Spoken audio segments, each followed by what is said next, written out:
Welcome to Come and See, your podcast for finding truth in a world of chaos. Brought to you by All for Jesus Living Waters Ministry.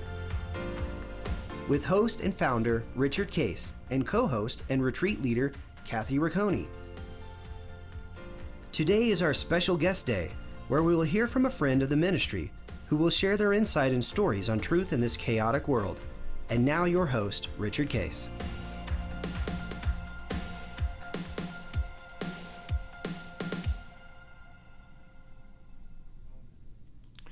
Well, good morning, everybody. This is Guest Thursday, and this is the part two of a great couple that we're hearing from Cincinnati area, Ohio. They actually live in Kentucky across the river. And the last week you guys shared about how you came to Christ and met in college. Well, actually you met in high school, didn't you? Yeah. And then they wound up going to the same college, and that's when they really got dating and got married, and while they were in college, and then Shad got your MBA, and then had a family, and have been working for your parents' business, and you're really running the show now, aren't you?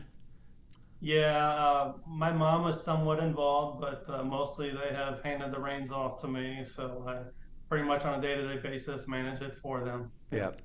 Is this something that ultimately any of your kids want to step into? Will it be a family business to continue on, or something you'll consider selling at some point, or any plans? I think it's a wait and see. We have one son that may step into it. It's, I don't know that if I had more than one child that wanted to be in it, they would probably have to figure out how to grow it more, just because I don't know if it could provide the same lifestyle for multiple. But we have one son that's a maybe, I think, right now. Yeah. I know when he was younger, he definitely was interested. Right now, he actually works for Shad's brother in a different industry. But yeah, he decided he doesn't like traveling, so he'd rather work for my brother than travel for us at the moment, which I get. It's hard sometimes to be on the road, even if you're single. Yeah. So. Right. Yeah, sure. Well, last time you shared about learning to abide and hear personally from God and have this beautiful, intimate relationship where you're getting life and getting direction and process. We want to explore that a little bit further as a couple. One thing that I've been able to experience, Kathy, with Shad is that God has spoken to him in dreams, which you know a lot about because that's happened to you a lot. In your life, and it happens. It happens to everybody. Actually, it's just a matter of recognizing it and what to do with it. But in Psalm 16:7, it says God speaks to us during the night season, which is our sleeping time. But He's not sleeping, And I often think that's because that's the only time we're not distracted. That's right. He said, you can't get in the way of this. So He actually speaks to our subconscious. Which is also alive, by the way, and then awake. And once in a while, he'll wake us up to bring the subconscious communication to the conscious, and then pay attention. And I have things to say to you. And so, Shad, why don't you just describe? You don't have to, don't talk about any specific dreams at all, but the process of how you started to receive this, and then what it's meant to you. Not again in terms of specifics, but more how that's meant for another element of God speaking to you and giving you life. Man, in the beginning, it was really a hard thing to receive. Number one, when you said, "Hey, if you have the Holy Spirit, God's speaking through your dreams," and I started to, like my dreams are kind of nutty. They seem a little, why in the world, if God had something to say to me, like, why in the world would He choose to say it this way? That's right. That's right.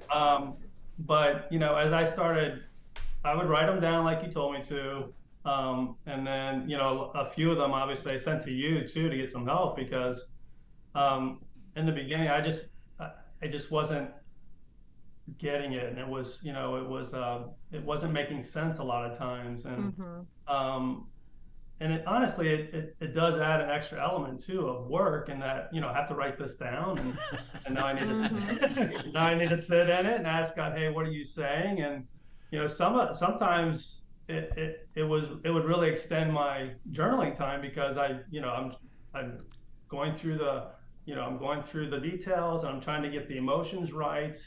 And I'm trying not to, one bad habit I had, and I still have sometimes, I think too, is like inserting my own narrative. Yeah, I'm yeah. like, okay, did it go that way, or do I just want it to have gone that way? Right. That kind of thing. So, but it's funny, if I don't have a dream for a couple nights in a row, then I start to be like, hey God, where'd you go? Like, hey, What's going on? you talking to me? Yeah. I know you got something to say, so, and I got these issues that I'm dealing with. So can you come back and start talking to me again? And we were in the Philippines not too long ago with some of our friends, and for whatever reason, I went like 7 nights without a dream, and I started to, I really started to miss it. I was like, I, I love the fact that, God has this extra way to speak. And for me, it's just become a special thing to share with Jennifer and share with our group and other people like, hey, I had this dream and this is what I think God is saying. And can you process this with me? Do you feel like it's the same thing? Or, Rich has helped kind of redirect some of those and say, this is what he's saying actually. And it's just been great to get, you know, I guess extra help from God and Right. extra direction, through this gift, really. Yeah, yeah, and it's always it's not a specific blueprint. It's more of I'm trying to get you a simple message about something, to pay attention to, and it's a beautiful. I've found it to be a beautiful way for God to communicate, because it does, and you said it, and you even kind of implied it, is that because it is such a beautiful thing. In a way, if you don't have it for a few days, you kind of miss it, because wow, it's such a cool thing. And I know, Kathy, you've experienced this a lot too.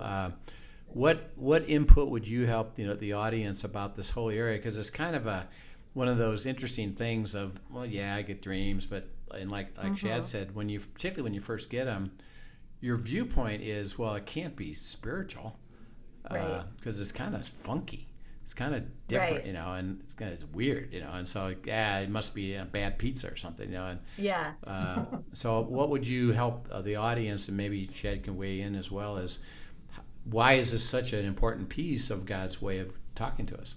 Right. So it's an interesting thing for me. I do not get them constantly. It sounds like you get them much more frequently than I do, probably, Shad.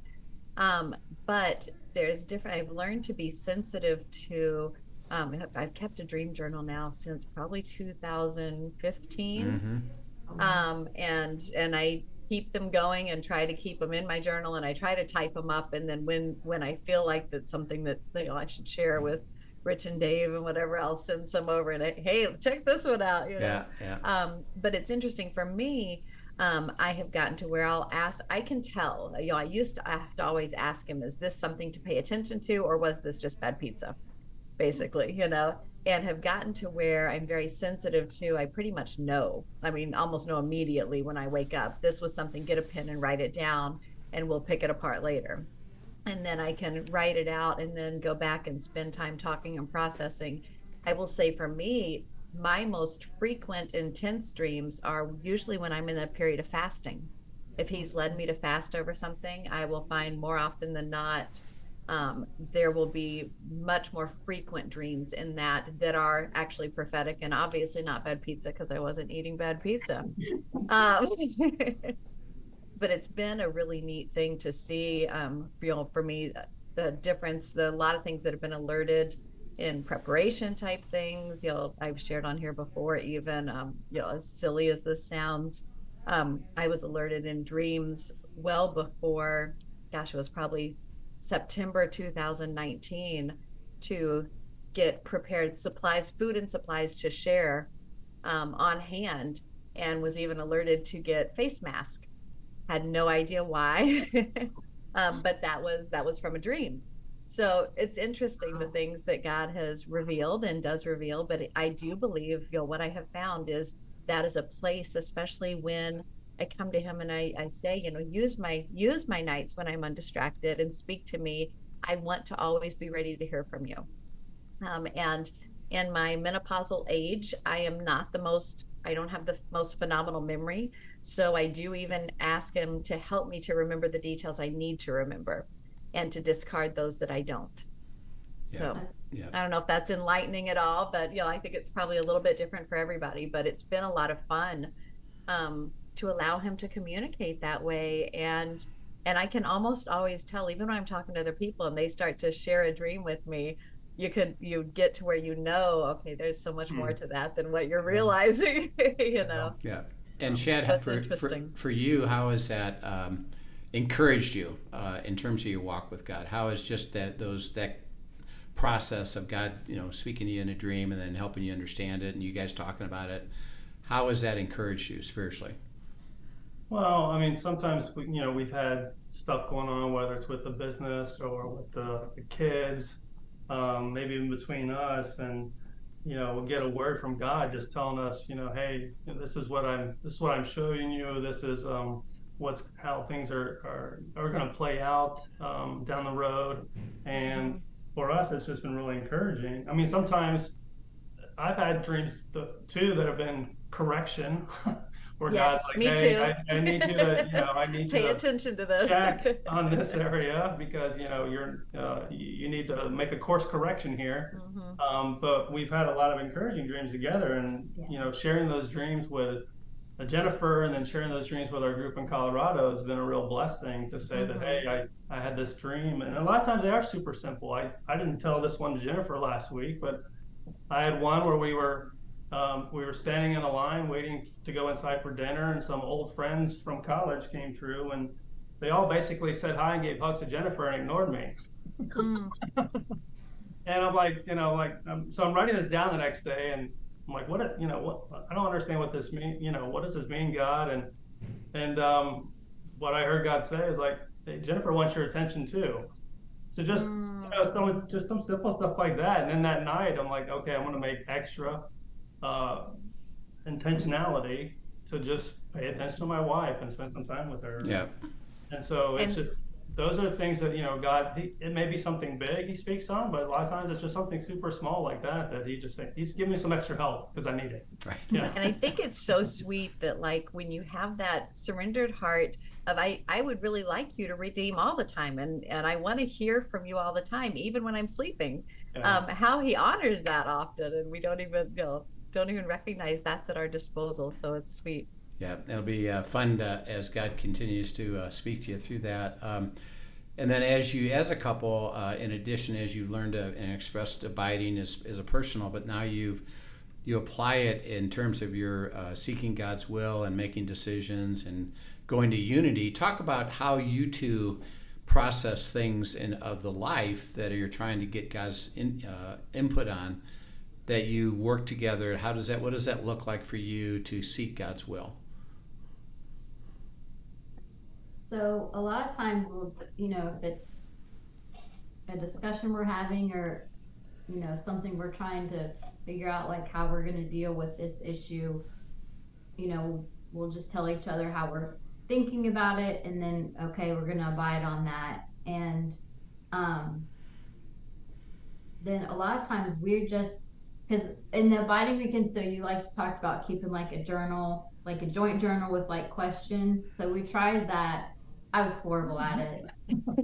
Shad was he would write it and so, but we have two labs and one of them needs walks a lot of times. So a lot of times that we'll take him for a walk, and we'll just process the whole time as we're walking and stuff. And it's been really good because I don't know, it just gives me to have Shad come to me and be like, okay, what do you think about this?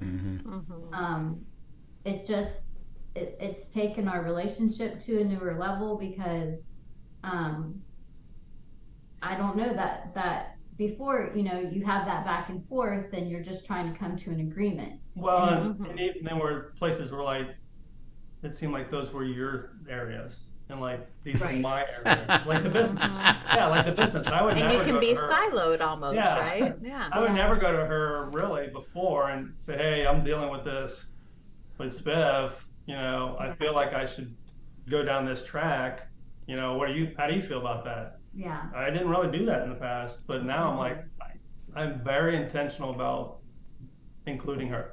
Yeah. And like getting her input and Yeah. making sure that even when I think, and a lot of times I'm pretty sure I know what she's gonna say or how she's gonna answer. I still make myself stop and like, okay, I need to check with Jennifer and Mhm. see what she says Yeah. and how she feels. I love that. As you describe that, I can't help but think about the fact that this, from what you're describing, has actually increased your intimacy as a couple.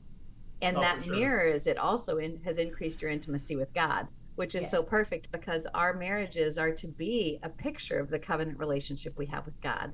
And so abiding has grown intimacy in both of those relationships, which is beautiful.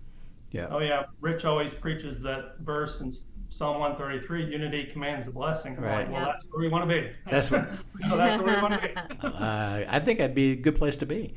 Yeah. How do you, as you are processing, how do you receive confirmation that it's God's will and not just your both? Even both of you can say, well, that's a good idea. I mean, how do you continue as you get that spiritual element of it that God says this is my will and now you've discovered it? I think that is a little, that's still harder on it, if I'm being honest, but for us, I think there's a certain peace, like when you get to, Yeah. some decisions are harder than others too. Like when you asked us to do Guest Thursday, we spent about 24 hours on it. We both had the same mindset and the same reasons for saying yes. We took a big trip back in the beginning of January that ended up taking us way more places than we ever expected.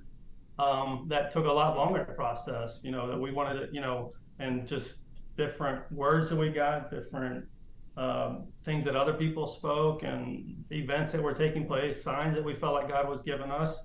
It took a lot longer to get to a peace that indeed God was saying, I want you to do this, so I think it's just that continue that talking and that processing until we both, have that peace. But I will say I do wonder if I'm, struggling sometimes to insert my own narrative. Sure. Yeah. I love that you bring up peace as a part of it because I think that's important for people to recognize as you're abiding and seeking his will. Colossians 3:15, we teach, the peace of God will rule your heart. And that word for rule is rubeo, which is literally to umpire and show you when you're in and out. And so that is a legitimate way to judge if you're staying in self and inserting your own narrative or whether God's peace is coming over it. That helps you to know which is which.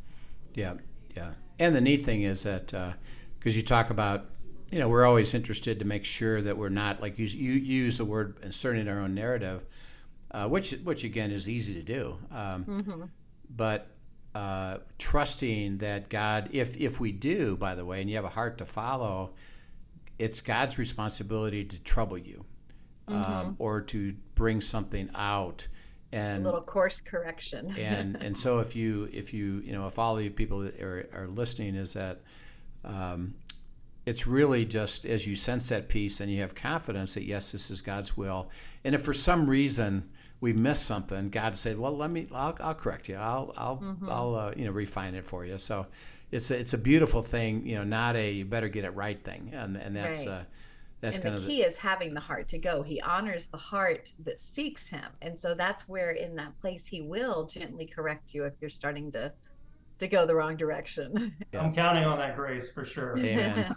Yeah. And as part of that, actually, because of their fellowship as a small group, which is they came, did learn to read Bible, and we've had some electives that we've done together. And they meet frequently. Like you say, you meet in person every couple months, and you're on a regular weekly call. They've been gathered together, and they have, a portion of what they do has been given this, kind of a unique assignment of understanding some things about the end and the remnant, and they're just in the discussions of that. But really, what I'd like to talk about your group is how does the group itself provide that intimate fellowship, and how do you help each other seek God's will and enjoy just functioning in that community? what are the dynamics of that community, and how have you guys? Because you can see it when you get together, Kathy. They have a great affection for each other, a great respect for each other, and a joy because of the intimacy and having a community around them. So talk about that, just the community dynamic of how you guys receive it and how the other people receive it as well.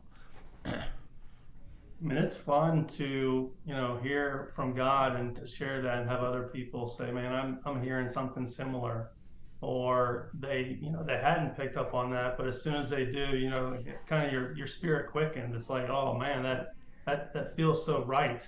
And I hear God speaking in that. But I think, staying neutral, like you talked about so many times, is a big key. And, because there are times when somebody in the group will say something, and for me, it doesn't click right away. The first time I heard the term remnant, it sounded weird. I mean, that's honest. It's like it just sounded like this weird churchy term, and it didn't make sense. It didn't make sense for a little bit.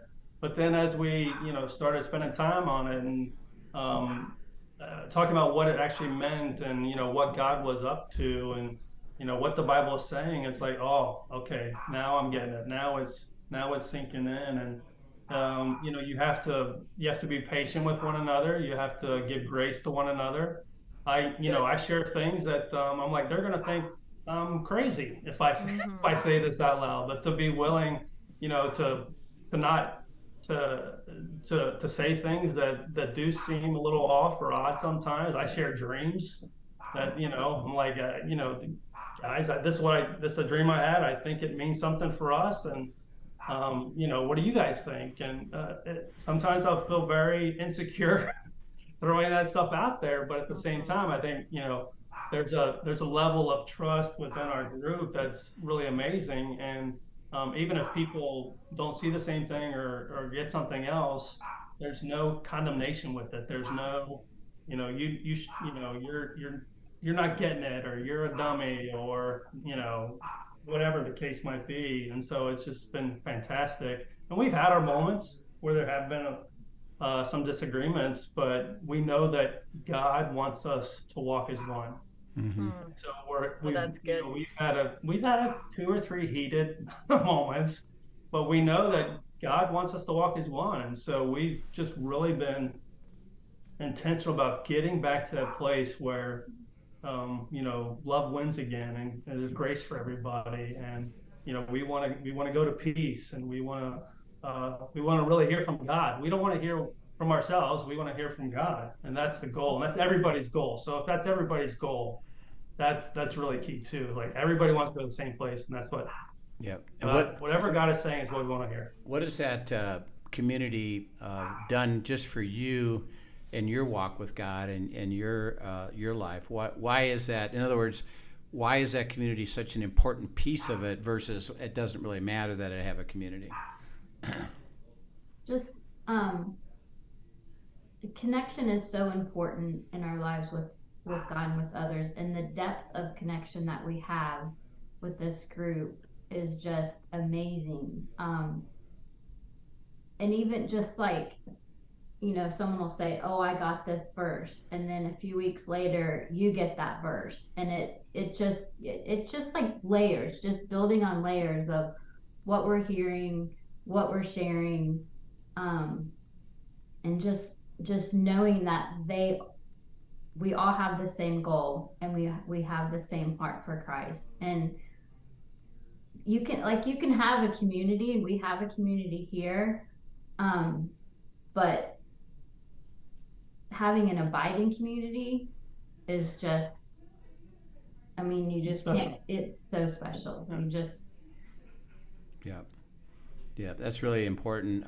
Particularly as you have, I know for your group, it's that you can share decisions and personal things, and God can use that, like you say, because we talked about peace that you have, and then you have that together, but it's really even stronger when your whole group is challenging you and pursuing, are you really understanding God's will, and let me help you, and then you have that strength, I think, that comes, and certainly we see it, and it must be a joy to you, which is why you come back every couple of months, right? Yeah. It's a blessing. We love it. Yeah. And you know, after too long, it's like we need to go to Colorado. I mean, there's That's we great. want to fill this gap, and we Yeah. want to be back with our people again. So yeah. And the cool thing is, I mean, obviously we've been friends with Heath and Rebecca for much longer than we have with the other couples, and they've been connected longer than we have with the group, but it doesn't matter like that. When we're all together, it's just, There is a oneness. there is a oneness. There is just a That's the unified beauty of the spirit. Holy Spirit, right? Yeah. Yeah, that's beautiful. And that, that kind of illustrates, because, you guys live in Kansas or in Cincinnati, but you're connected to a group in Colorado, because it's more about the fellowship than it is about, I got to be even geographically next to them, because the life that you guys have, and of course you have that connection with Heath, but the reason you stay with it is because there's life in that group that's a community of love for each other, and walk together and experience God's will. And that's one thing we want to encourage everybody, and thank you for sharing that you're committed to it. It really means something to you, and then your contribution means something to them. And it's a real joy. So what a privilege it's been to hear your story, and it's just thrilling to see all that God's up to, what He's doing with your marriage, your business, and the group that you're in, and the dreams that you have, and what a great example of just what it means to walk with God and enjoy the life of God, And so, thank you so much for your sharing that with our audience, and we're excited to have them learn it. And thank you again, and we wish you well. We look forward to seeing you when you come out to Colorado. Yeah, thank you, Rich. Yeah. We love learning, and we just appreciate the gift that it is. So yeah, thank it really you. is. Yep. That's great. So nice to meet you guys. Nice to Thanks meet for you, sharing. Have Nice a to great. put a face with the voice. Great to see you guys. Yep. And thank you for joining us, everyone. If you have any questions, pop them in at questions@afjministry.com, and have a great afternoon. Yep. We'll see you soon. Thank you for joining us for today's episode of Come and See, your podcast for truth in a world of chaos. Brought to you by All for Jesus Living Waters Ministry. Send us your questions and comments, and tune in tomorrow for more answers to your personal questions about living life in God's truth. Remember, God's will is best and none better. His truth brings peace in this world of chaos.